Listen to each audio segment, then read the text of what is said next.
You are listening to the Spiritual Warrior Coach with Barbara Savin, the podcast for discovering how powerful your wisdom, compassion, and courage is. Get ready to join Barbara and her guests as they explore and offer you advice on how to reclaim your power, your energy, and your authentic self. And now, here's the host of the show, Barbara Savin. Well, thank you for joining me today, and welcome to the Spiritual Warrior Coach podcast. I am your host, Barbara Savin, and I am here to help you reclaim your power, your energy, and your authentic self. I am a certified clinical and medical hypnotherapist, Reiki master and teacher, energy healing specialist, life coach, and best-selling author of Gentle Energy Touch, the Beginner's Guide to Hands-on Healing. You know, I have been helping my clients for over 35 years. So let me ask you a question. Isn't it time that you believe in yourself? You know, your mind is going to provide you with your greatest challenges in life because it's so very, very powerful. So let's use that mind for positive thinking, creating balance, harmony, peace, love, happiness, and anything else that your heart desires. Because one day, the world will tap you on your shoulder and say, now this is your time to shine. And speaking about shining, I'm going to bring my guest on right now. Cheryl Johnson, how are you today? I'm great. Thank you. Well, let me tell my listeners a little bit about you. Cheryl's background is in the personal development space. Her focus has been on educational programs that promote motivation, faith, and the Constitution. She is the author of the book, Faith, The Power Within. And Cheryl shares her faith journey on her belief in God.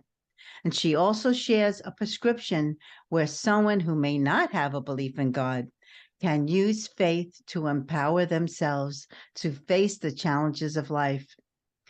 So let me ask, is simply faith a set of beliefs, or does it work along the lines of the law of attraction, where someone can use the power to bring about positive results in one's life? So welcome, Cheryl. I'm so happy that you said yes to come on my show today. Well, I appreciate you having me. I'm anxious to...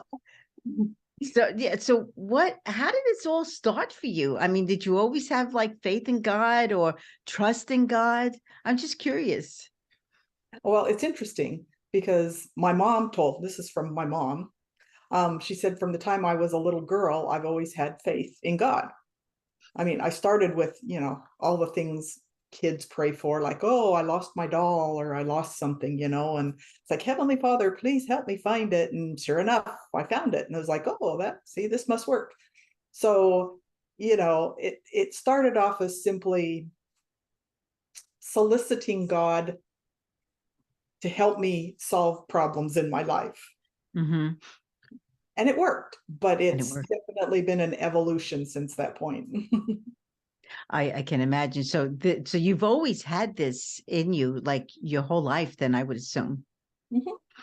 And growing up. So do you have any siblings that are the same way, or?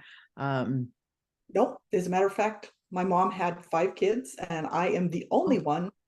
And it's interesting because I grew up in a religious home, and I'm sure we've all heard the scripture, faith without works is dead. Mm-hmm. And my mom, she's a very religious person, definitely believes in God, but it was kind of like, okay, let's do 99% works and 1% faith. And then she's like, here I have this child who does 99% faith. And, that's not to say you don't have to do your part, but I recognized early on that I needed God in my life. Yeah. And, no matter how hard I worked and no matter how hard I tried, without God, I wasn't going to get anywhere. And my siblings, none of them even go to a church or hold religious. I think they believe, they just, for whatever reason, have chosen to kind of abandon that. Yeah. So do you feel they've abandoned God, or that they're just, do they know that there's a higher power, or do they have that sense of, feeling? Um, it's kind of a mixed bag. I think they believe in God. Um, I think religion to them, in some cases, my sister is spiritual, religious. I don't know that she attends a church per se, but she definitely reads the Bible and prays and believes in those type of things. My brother, it's kind of a mixed bag. I think they believe. They just Mm. it's too much work. It's a lot of, yeah. Well, I have two children. My son lives in Florida. My daughter's here in California, and they're on the opposite spectrums. He just converted, so he's Catholic now, and his whole family, and he is so much into the church. And I have my daughter here, who's not into that at all. And she's still our faith, which is Jewish, and but she's not even Jewish.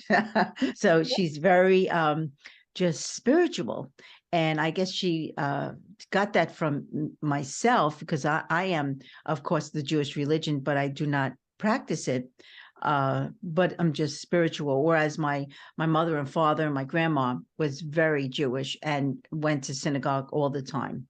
So it's amazing how two children so different, and a mom now different, and I'm happy for him that he converted. If that's what he wants in his life, I am so happy for him. So, when we visit um, Florida, we also, help him and show him that we really care. And so we go to church, Yeah. with him, and it's fine. I mean, I believe it doesn't matter if it's church, the synagogue, it does not matter. All that is what you really feel inside, how you feel. I mean, I'm a firm believer of God, and I've been calling God. I mean, this has been a tough year for me, so I've even called him more than what I normally do. So, yeah, it's a beautiful feeling when you have faith, because I feel that if we don't have that knowing and trusting and feeling and believing in that faith, then what is there for us, really? Yeah, I that's mean, it's interesting. like, Yeah, I've got 4 kids, and interestingly enough, none of them are, I don't know, even spiritual. Um, and if you were to read my book and all of the experiences that they shared with me growing up, mm, and I raised them to be, what I believe to be deeply spiritual and religious, but they just, for whatever reason, have chosen to go a different route. And it's interesting because just today too, I was writing a blog post, between COVID and all of the difficulties of the last couple of years. I think we've all been challenged on a level that we just, and I think a lot of us have felt abandoned in a lot of different ways for a lot of mm, different reasons. And that's, I talk about in my book, if you were to read the first 90% of my book, you'd think, oh, she has this tremendous faith, and it's never, I mean, it's been challenged, and it's had to grow and it's had to evolve over time.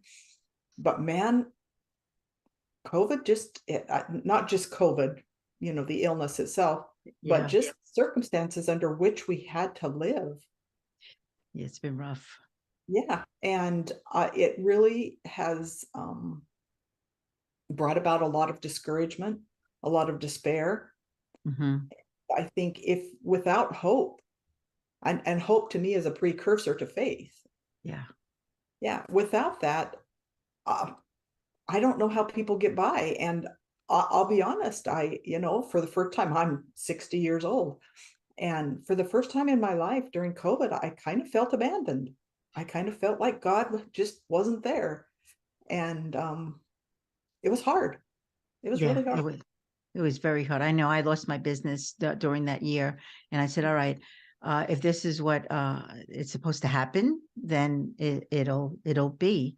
And I would sit down and say, God, yeah, I just don't understand this. I've done everything, that I'm supposed to, because I'm an energy healer and helps thousands of people. Have wrote my book, And I couldn't understand, but I always had the hope and faith that this too shall pass, and that this was a test of, you could say, maybe perseverance, or how my real test of in God was there.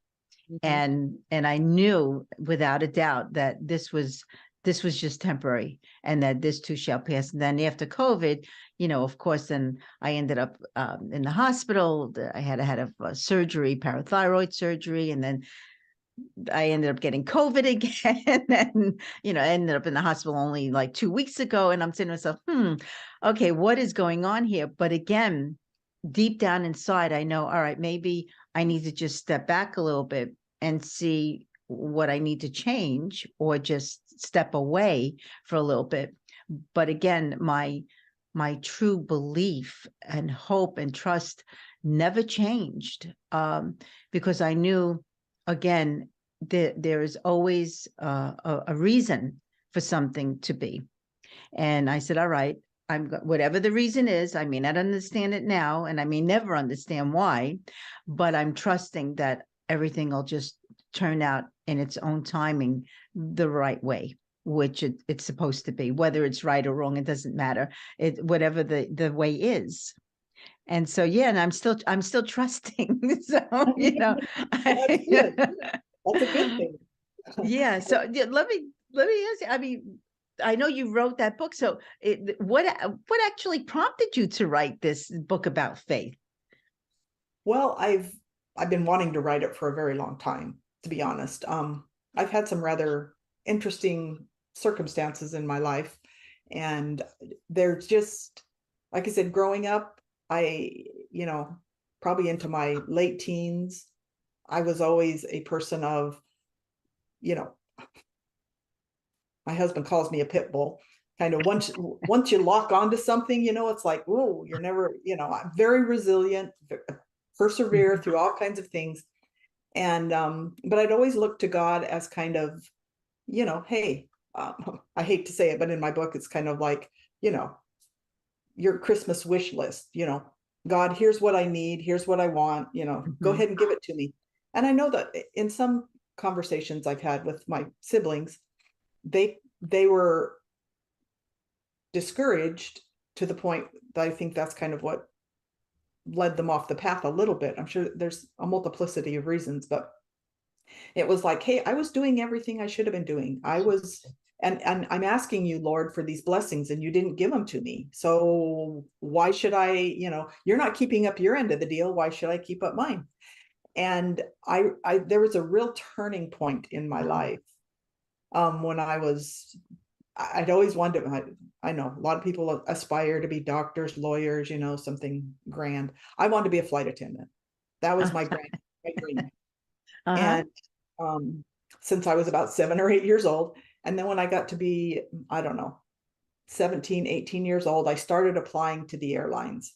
And this was in the days when you would write a letter to the airlines. They'd send you back an application. You had on a manual typewriter, you had to type up all these applications, all these letters of, I mean, this was a huge, big deal. This wasn't like a computer where you spit it out, one letter and it prints 5 copies and whatever. Exactly.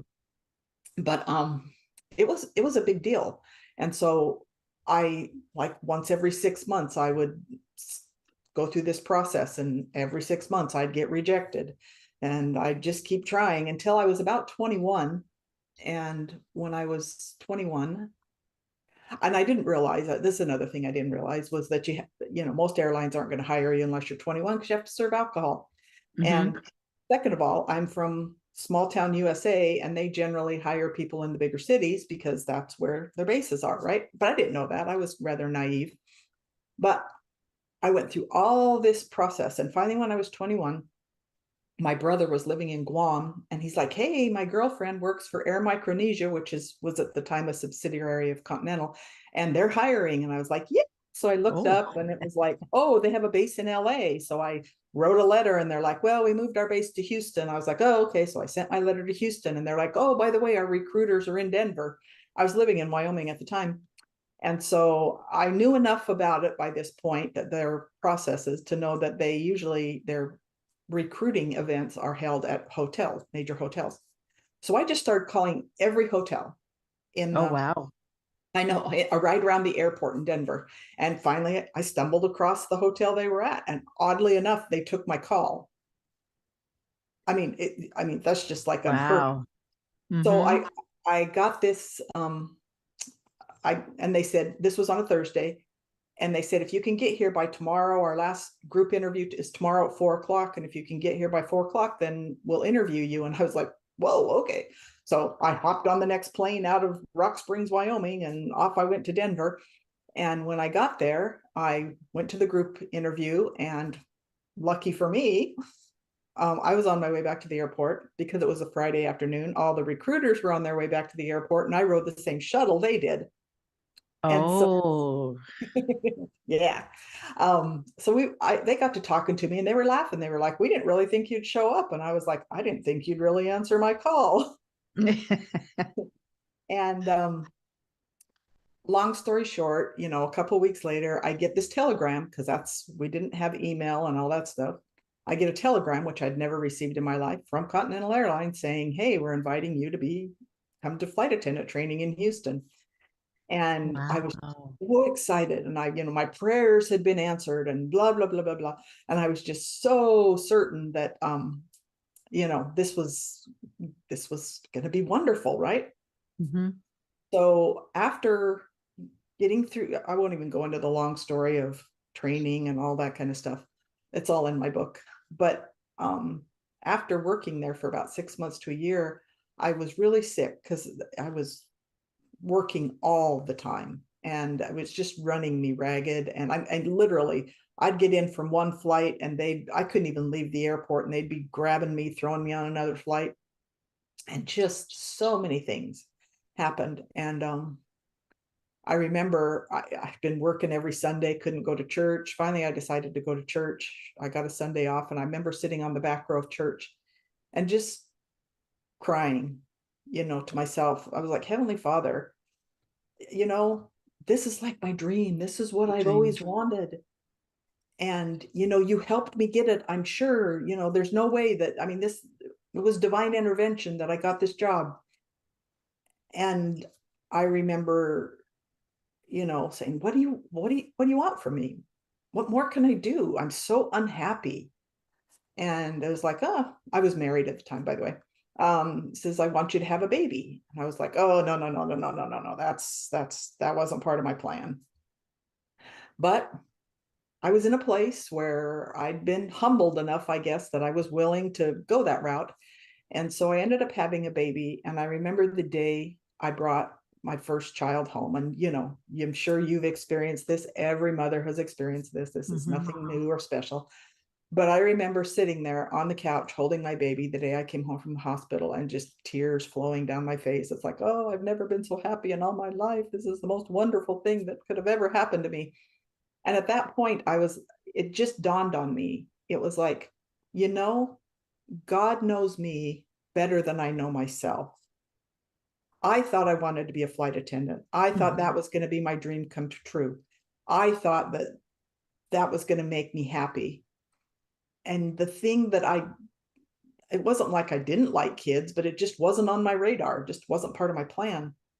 And I was like, okay, from here on out, I'm yours.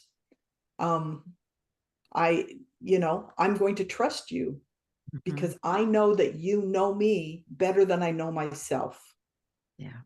I'm your child, just like this new baby is my child. You love me like I love my baby.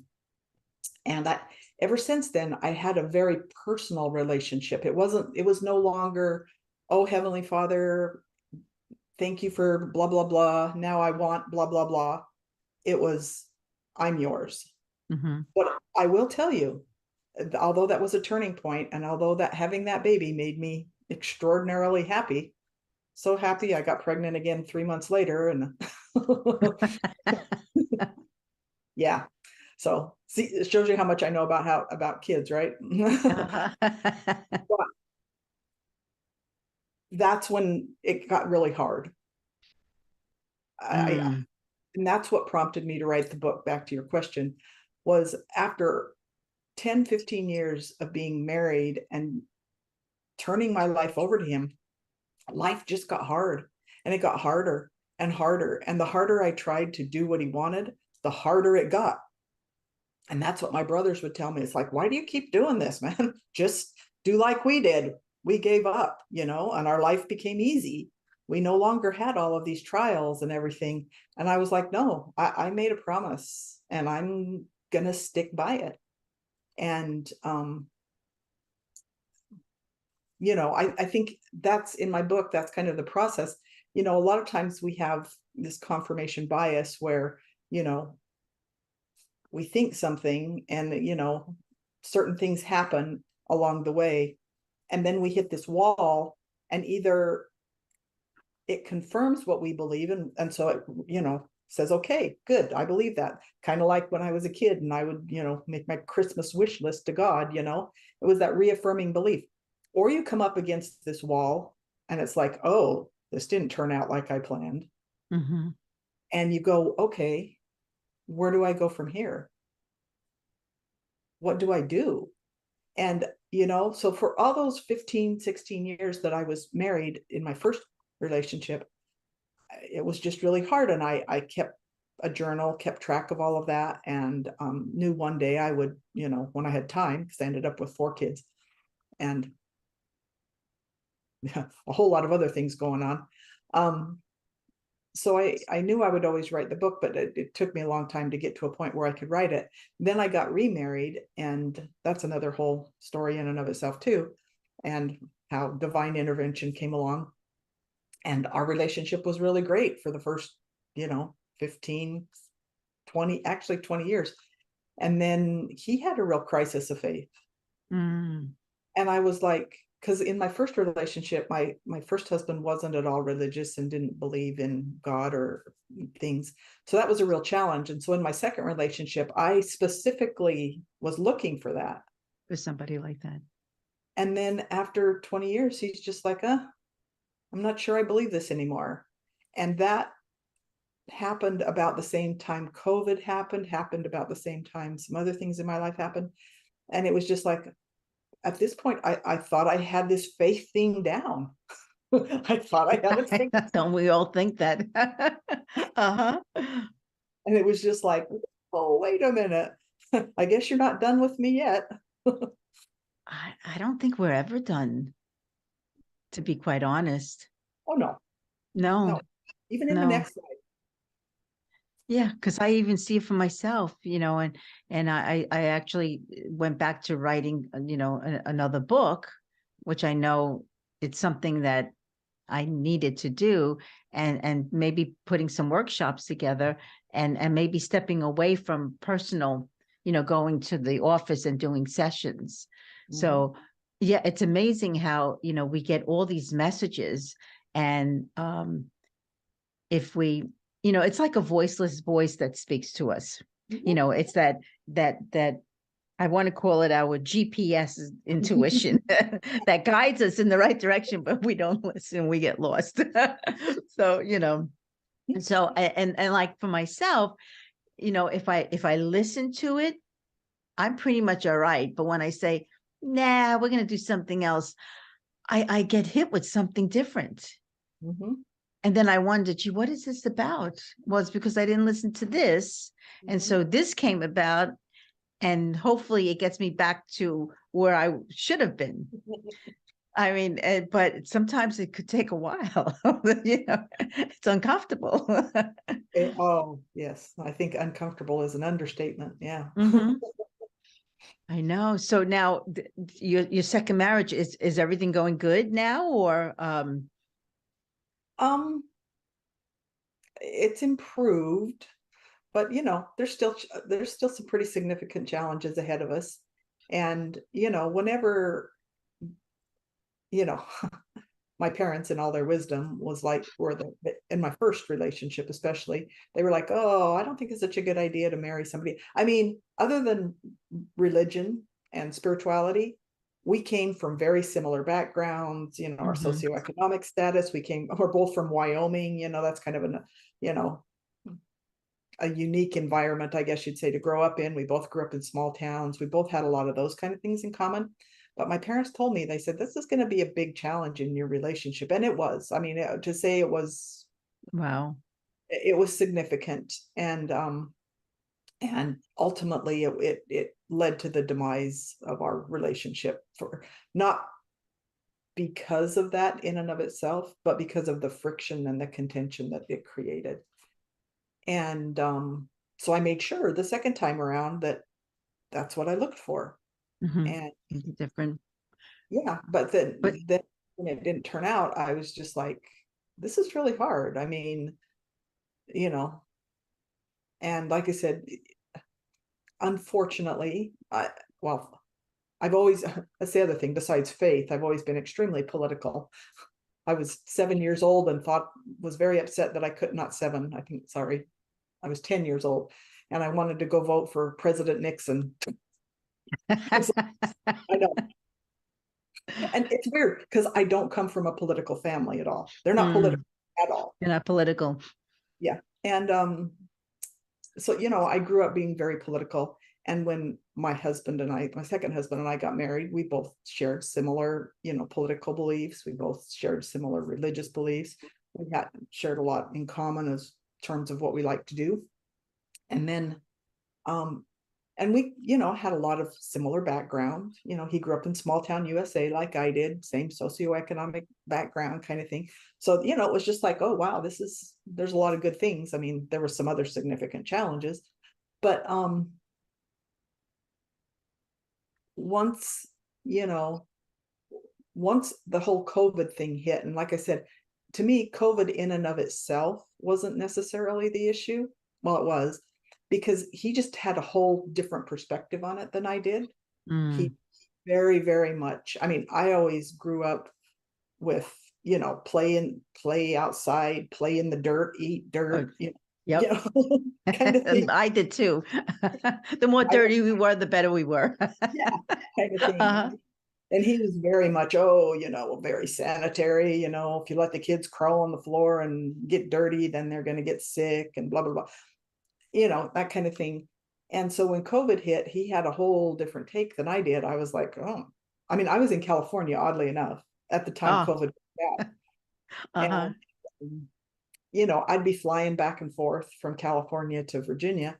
And, there'd be all these people. This is before mask mandates were, implemented, and they'd all be wearing masks. And I was like, I don't need a mask, Yeah. and, they'd all have their sanitary wipes and wiping everything down around them. And that's fine. To me, to each their own. Right. Exactly. Yeah. But don't, and there were people that would look at me like, oh no, don't breathe on me. Don't look at me. And I was like, whatever. And now, I'm not saying this is because of my unsanitary lifestyle, if you want to call it that. I've never gotten COVID, and he has. And, and I've been in environments where I've been exposed, like my husband. And when my father died, there were 6 people at his funeral that had COVID, So I've been in environments where I definitely should have caught COVID. But they're just, and then being home together all the time because you can't go out, you can't do anything. Oh yeah, it's not good. Yeah. And so a lot of the differences just seem to magnify.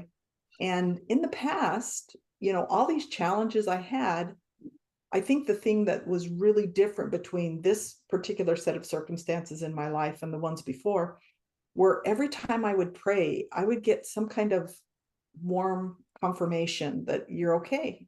I've got this. You're all right.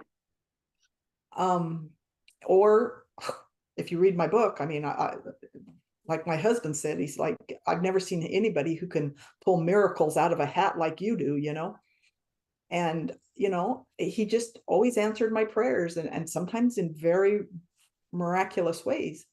But with COVID during this period, I mean, I define it as the COVID period because that's kind of, although COVID doesn't have a lot to do with it, it does have something to do with it. I would pray and I just wouldn't get that warm confirmation that everything was okay. And interesting.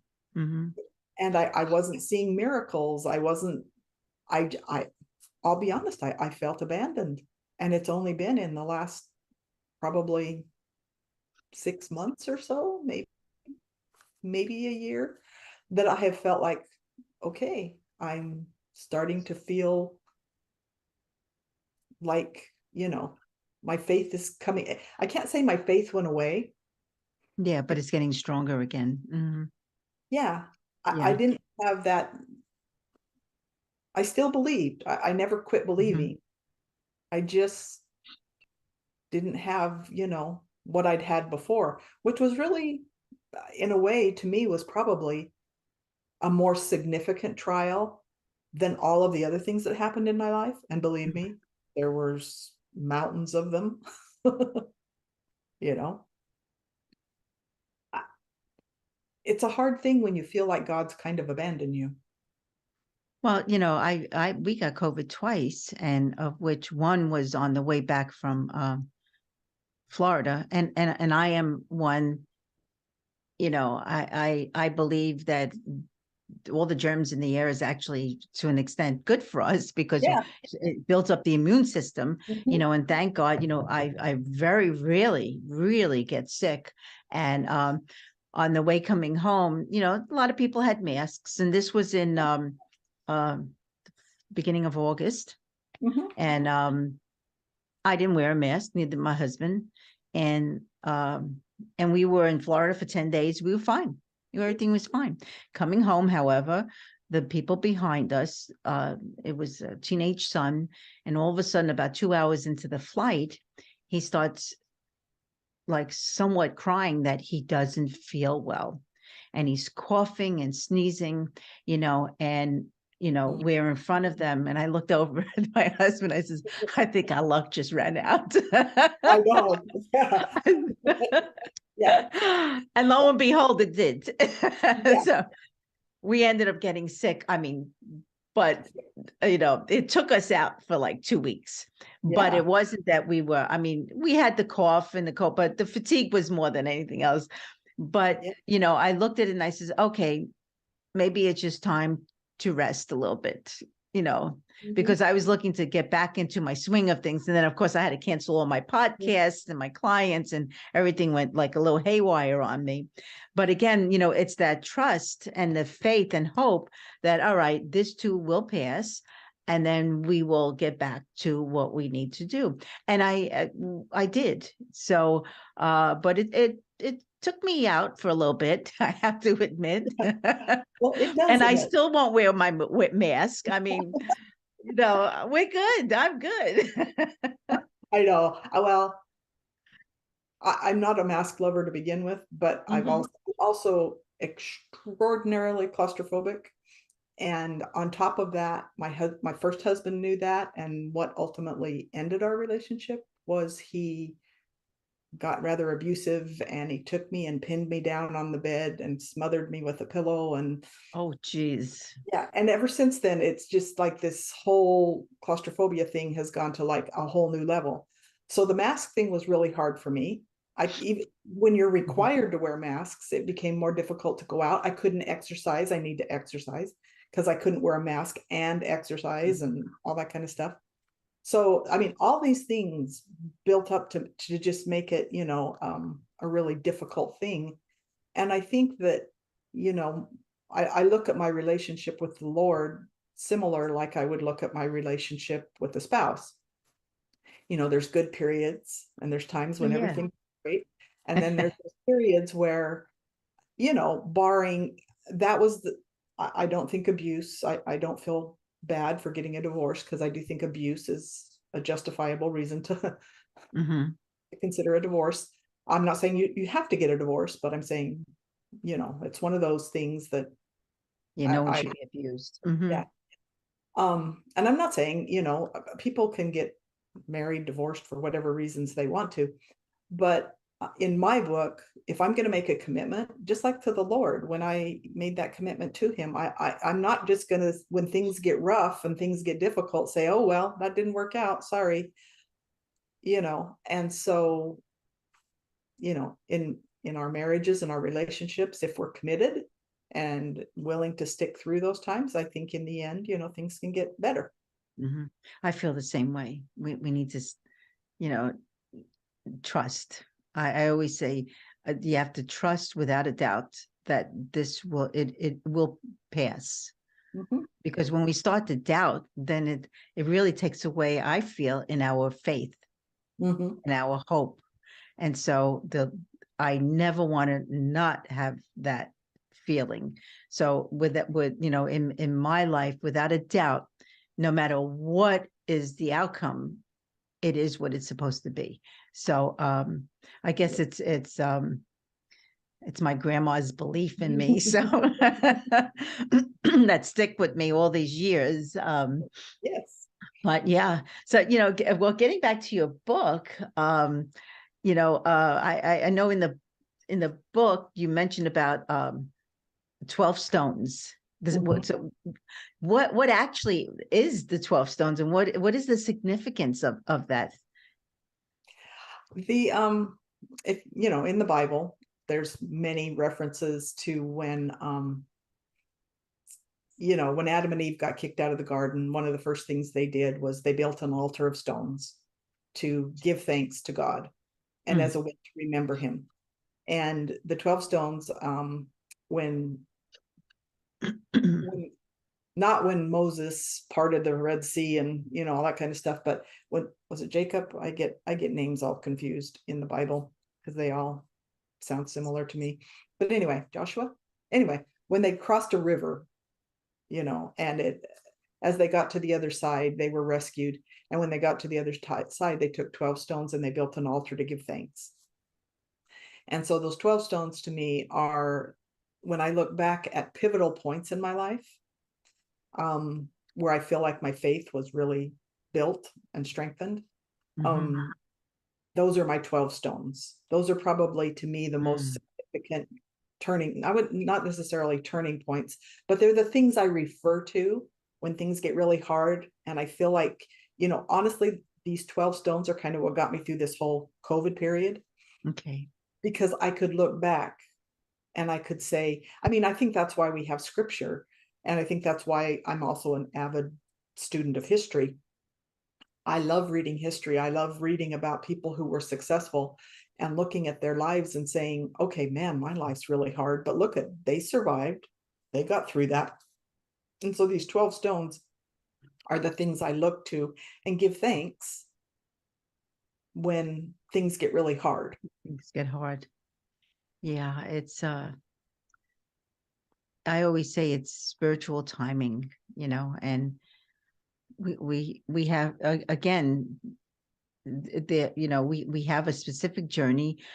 Sometimes we know maybe what the journey is, but for the most part, I don't feel we actually somewhat understand our journey, but not to the fullest extent. So every time that something challenging, I think, happens to us, it's important to look at it in a different way and not be a victim, I want to say, of it, because being a victim is probably one of the worst things that we can do to ourselves. Oh, it is. And I think that's where being a student of history, and I look at, the Bible. By the way, one of my favorite places to go is to Jewish synagogues and even Catholics, to be honest, because, their catechism and all that, they are, man, they know their history. They know the history. And I love studying their history. I love studying, well, of course, I love the American Revolution, and I've been really into the Pilgrims lately. And I thought I knew a lot about the Pilgrims till I really learned a lot more about the Pilgrims and about even during the Civil War and World War I and World War II. You look at these times in people's lives when things were really, really challenging. Yeah. There's a part of me that always thinks, oh, I could do that. I could do that. And now I find myself in similar circumstances as they were. And I'm like, ooh, I don't want to do that. I'm not as tough as I thought I was. Yeah, life back then was hard. Well, and it's, being the very patriotic person I am, I look at, these patriots of ours during the American Revolution. I mean, when we say, oh, they gave up everything, no, they gave up everything. Everything. Mm-hmm. And I really, growing up, of course, as you get older, you don't have that same, oh, I can handle anything attitude. Growing up, I was always like, oh, I could do that. But now I look and I'm like, oh, some challenges out there, in the world. And I'm like, oh, what if I do this? Somebody may not like that. They may get mad at me and come after me or something, And I'm like, whoa, Mm-hmm. I'm not as brave as I thought I was. But Well, yeah. but it goes back to faith. Mm-hmm. That's what I wrote about today in one of my blog posts was, that's because I'm relying on me. On you. Mm-hmm. And I look back at, George Washington and like Abraham Lincoln and the Pilgrims. They're the three people groups of people anyway, I wrote about in my blog. And it's like, they did not try to do this on their own. No. They were very much people of faith. And, Mm-hmm. and it wasn't like, and I do believe, in having a belief system. And I think that positive belief system can bring about good results, but they had a belief in God. And to me, that takes it to a whole nother level. Mm-hmm. Because God has so much more power than I do. I don't have to be that brave person. I can rely on him. And as long as I have faith in him, things aren't going to go according to plan. I've learned that. Mm-hmm. But I'm going to, like you said, I'm going to be okay. Well, that's it, and sometimes we just need to surrender. Yeah. A perfect example, I've written a book that's been published since 2016. And for the past maybe year and a half, I've been asking the publisher to have my rights back. No. And he's been telling me no. Oh, really? That's yeah. interesting. So he said no. And then about 6 weeks ago, I decided I'm just gonna ask again. And so I, wrote an email, but before I sent it, I said, God, if I'm supposed to get these rights back, it'll happen. And if I'm not, that's okay too. Mm-hmm. So I actually just let it all go. Sent the email. 3 days later, get an email from the publisher saying to me, if you really want your rights back, you can have them back. Wow. He gave me my rights back. As of the end of this month, I now have my book that is back to me. And he said, you can do whatever you want with your book. It's fine. And he gave it to me in writing. And I said, wow, thank you, God. When I finally said it didn't matter anymore, whatever the outcome was, I surrendered it, is when it happened. Yeah. I was like, wow, maybe I need to do this for other things too. I think you've hit the nail on the head there. Until, it's like George Washington and Abraham Lincoln, they surrendered themselves to God. Mm-hmm. And once they did that, that's when things started to really turn around for them. And I mean, we all know about Valley Forge and all that went on at Valley Forge. And, that was a real turning point for George Washington. And that's when they brought in that French, never remember names, I'm terrible. I don't remember either. The French guy that came, and up until that point, they were just a bunch of ragtag farmers with, guns that were fighting the mightiest empire on the earth at the time. But that's when they brought in this guy, and he was going to train them and teach them how to be, and that was a real turning point. Now, that doesn't mean that everything from there on out went well, but it was a turning point. And I've noticed in much of the history that I study, the turning points in people's lives seem to be when they're willing to surrender. Just like when I was, the very first story I told you about being a flight attendant, when I was willing to surrender my own wishes and desires and say, I'm going to do what you want. Mm-hmm. No, that doesn't mean life went according to plan and everything was rosy. It just meant that I had that firm conviction and that belief and that stamina and the Mhm. whatever. That it was supposed to be. Yeah, I feel the same way. I know it is so important in my life to allow and let God guide me and direct me. Mhm. Um, because then, yeah, things get a little crazy making sometimes, but it's all part of the plan. Mhm. Oh It's yeah, all part of the plan. Yeah. he's the captain of the ship, and I mean, I was 21 years old when I made that, and I'm 60 years old now. Hate to admit that, but I am. I don't hate it, but you know, ever since I've allowed him to be the captain of my ship, that means I have to take orders. I have to trust. There's a chain of command, you know, and there's times I just have to, even when I don't understand the command that you're giving me or Mhm. why you're giving it to me, I just have to accept it. Well, And yeah, people see that okay. as a bad Mhm. thing, but I it's not. know. It's Mhm. empowering. It's very empowering. Yeah. Yeah. Yeah, I feel they're all up there looking down and saying, okay, I'm going to give you a little rough time. I'm going to make you maybe get COVID or whatever. Yeah. But there's a reason for all this. So just Yes. trust me that it'll all pass. So yeah. Yeah, I really feel we're being guided and directed without a doubt. And it's important to just, I think just to listen, and to feel, just to feel. And to let go, Yeah, to let that's go. one area where my husband and I are really different. He's very my way. He wants to do it his way. He doesn't like Mhm. to let control. His famous saying, when I always tell him, well, we need to trust God. And he's like, yeah, well, God might think it's a good idea that I live in a cardboard box down by the river.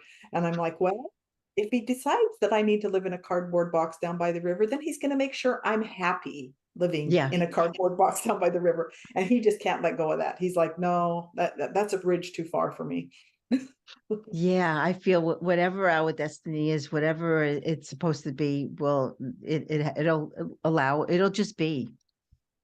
And I think that's the Yeah. key we forget. Just Mhm. like I didn't want to become a mom, but once I did, I was so happy. I mean, when I say I was crying, I mean, I first of all, I don't cry unless I watch movies where dogs die or an animal dies. I just don't Oh, cry. yes. I Uh-huh. don't I don't know why I don't cry. There's something about me. I just don't cry. But the day I came home from the hospital with him, I was just sobbing, tears just streaming down my face. And I was just like overwhelmed. I was like, good grief. I've never 21, 22 years old. Maybe I was 23 by then. I don't know. Anyway. Um, yeah, because I was 23 when I had him. But anyway, I know it's a I beautiful thing having children. yeah, I have never experienced such joy in my life. Hmm. And so when I say I trust him that if I have to live in a cardboard box down by the river, I'll be happy living in a cardboard box down by the river. And there's a reason for everything. Mhm. And we have no, and we think it's because we're a victim or suffering, or we're put on this world, earth to suffer. We're put on this earth to understand and to Mhm. grow and learn. And Hmm. that all it's really hard to describe, and I'm sure you can probably explain this better than I can, but there's a strong connection between faith and growing and learning. We think that when we take knowledge and information unto ourselves, that we're growing and learning, and when we have experiences in our life, that we're growing and learning. And I'm not saying that we don't, because that there Hmm. is, but when you bring in faith and you bring God into the picture, that takes, Different. once again, it just takes it to a whole new level. And I've never been able to put why that is. I have no clue either, but I know Well, good, I trust it, so we're good. there we I go. just say, all right, we're good. I'm good. Yeah, it's a tough one. Yeah. And I tell myself, just everything will work out in its right timing and the way it's supposed to, you know. So yeah, I like with you, my faith and belief in God is like unshakable. Mm-hmm. Yeah, it's interesting too, because many years ago, I read something written by somebody. I'm so good at names. I can't even remember the names of books that I read or whatever. But I remember reading that, God, even God's gets his power from faith. And we always think of faith as the knowledge of things unseen, or once again, I'm really good at quoting things, but you know what I mean. It's like faith means you believe in something you can't see or something you can't explain or whatever, right? Well, God sees everything. He can explain everything. Everything. And when I read that God's power comes from faith and God acts on faith, I'm like, this just doesn't make sense to me. I'm not sure I'm buying this. And it took me years, and I still can't explain it, but I understand that when he created all of these worlds he created, and when he's done all these wonderful things that he's done for us and everyone else, that it was the power of faith that allowed him to do that. So even if it just means that, if we go back to I'm sure you've probably read this one. I remember the name of the book because it was so easy to remember, The Secret, about, the power of just belief and making things happen because you believe. And I thought, okay, that's step one in God's faith, power of belief. He believes he can do it, and every once in a while I get these little glimpses into maybe how God would use faith in his own, life or whatever. I hate to say life because life implies this mortal body that we have. Yeah. But in his own existence. Right. But I think, wow, if he uses faith and he gets that much power from faith, can you imagine what that does for you and me? Yeah. Big time. It's just attracting whatever we're supposed to attract. Yeah. The law of attraction. The law of attraction. Yeah, it's huge. Yeah. I mean, I haven't won the lottery yet, but I've been saying I like to win, but I keep on hearing, well, you need to buy tickets in order to win. That's true. I'd have a hard time winning the lottery because I don't buy lottery tickets. I bought some, but didn't work out too well. But I need to, we have to just know that, well, if I buy, eventually something will happen. Even if I win $1, it's still winning something. I know. Yeah, it's not the amount of money, but yeah, it's I truly feel the way you feel, and it's very beautiful to know that somebody else is out there, Yeah. And I'm sure there's a lot of us out there that feel the same way. Yeah, I think the sad part is we're all kind of quiet. Yeah, a little bit. Yeah, but I think we need to speak. We need to start getting out there. That's why I started my podcast. I figured, all right, something I always wanted, talking about faith, when I've been wanting to do a podcast for years, and then finally it happened last year because I finally gave up and said, all right, and then I was sitting at my desk and I said, all right, God, what should I name it? And then in my own mind, I said, oh, I'll name it my website, Motivate Your Life. And then I hear, no. And I said, all right, so what should I name it? And I heard the Spiritual Warrior Coach podcast. And I chuckled and I says, all right, do you really believe that this name is available? I mean, come on now. Yeah. Right. And then I heard, well, just look. Yeah. Just look. I looked and the .com and .net was available. Wow. And I said, wow, I am sorry for even, doubting, that. So it's amazing when we listen. And then, but act upon it. So, when I saw it was a .com, I immediately, purchased both, the spiritual warrior coach .com and .net. And I says, all right, thank you. That's my name. That'll be the name of the podcast.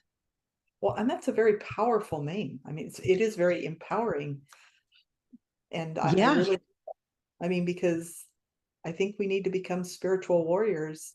And, this whole crazy, no matter which side of the political spectrum you're on, it doesn't really matter to me anyway. There has been such a spiritual revival throughout the world lately, in the last several years.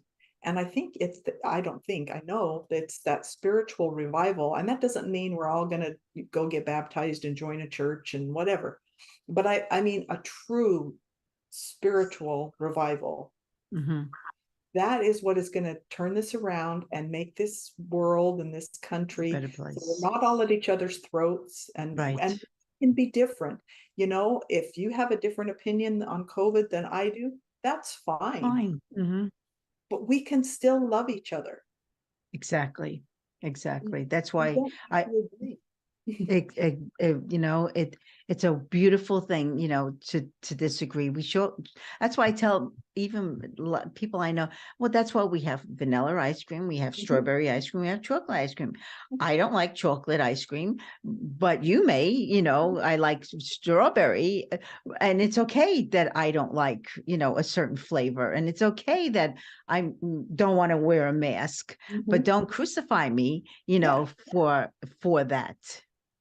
Everyone's gotten a little mean, I think. But they need to realize that respect everybody else's opinion. It doesn't matter if you're right or wrong or you disagree. We all have free choice and free will to do so, and free speech. Yeah. Well, and it's crazy if you think about it. If people sat down and really thought about it, do you really want everybody to think and believe and act like you? Yeah, it'd be boring. I know. It'd be very boring. I know, but yeah, it's the truth. But it's been rough going with some individuals. It is. It is very hard. And I hope that through a spiritual revival and your spiritual warrior podcast, that people can get the message that if you take nothing else away from God, the Bible, whatever, it's just to love your neighbor. Yes, no matter what. Yeah, and that's it. No matter what, whether you agree with them, whether you like them, we just need to be nicer to each other. Yeah, I've always had challenges with someone on my block, and I could have been mean but I look over and I always say, God, I'm sending them love and light and healing. Yeah, because I want them to heal, and I don't want any harm. As much as they could be a little not nice. But it is what it is. Is it a test for me to show that I really, want to send love and light and healing? So and I feel it's so important, no matter who, let's just, it's just, we don't have to be like them. Let's put it that way. We don't. And unfortunately, I'll be the first to admit that there's times I just really have to step back. And a lot of times it's through writing my own blog posts or, the things that I do, that I'm reminded that I need to practice what I preach. Oh yeah. I every now and then something comes at me and I say, okay, all right.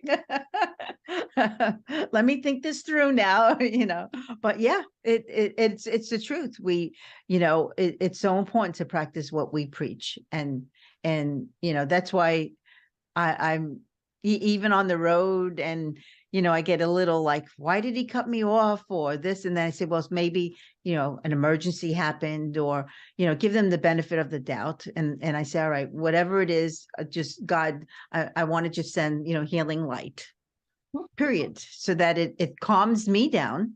Yeah. All right. And I know I'm doing the work of him upstairs. Yep, exactly. So where can my listeners get a hold of you? I mean, I could be sitting here talking for hours with you. This is this is a great conversation. Mhm. It's a great conversation. Well, right now, the easiest way, if you're looking just in terms of, because my book I've got the website all ready to go. I just haven't even got a URL for it yet. So I think what I'll do is I'll send you the link once we're done here, and I actually have it, which should be in the next day or two. Oh, okay. And at the bottom of that page is just one page website or whatever. I didn't write the book to make money. So if they're interested in getting the book, just fill out the contact us form at the bottom of the page, and I'll be happy to send them a book. It's short. I'm also a firm believer in it being short and sweet and to the point. So it's not like you're going to be, it's not a big heavy lift to read it. So, but my email address is just Cheryl K. Johnson at protonmail.com. And that's just CHERYLKJOHNSON at protonmail.com. I can't even remember how to spell my own name. Well, we've been chatting all this time. And what's the name of the book again? It's Faith, The Power Within. Okay. Do you have a copy to show us, or? Yeah, I do.